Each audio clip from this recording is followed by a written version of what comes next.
Konuşayım da edeceğiz. Kim evleniyor şimdi? Hı? Kim evleniyor? Şu anda evlenen kim? Bilmem. Ulaş mı?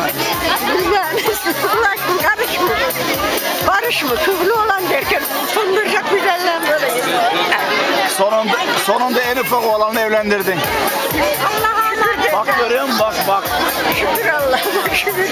Bak görüyor musun şu kalabalığı? Şu kalabalık. Hep bir şey.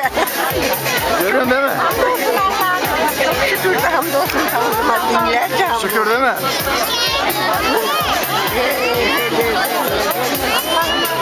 Şükürler Tanrım Allah'a olsun.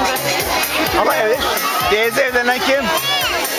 Yeğenim, dünyalar güzeli yeğenim. İkisine de Allah mutluluklar dilerim.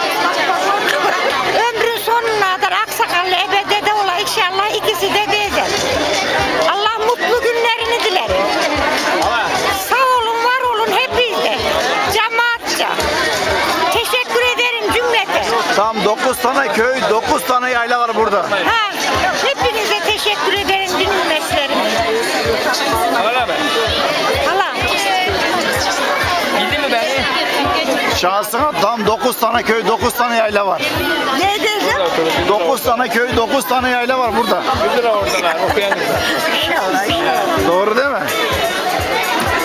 Yarın yemek yetmeyecek. Yetmez. Bir de yeter, bir de yeter. Yetmez Her bu. zaman oluyor ben. Bak Yeter neyimize yemeğe bereketli olur değilse. bir şey söyleyeyim mi? Yarın yemek yetmeyecek ilk defa.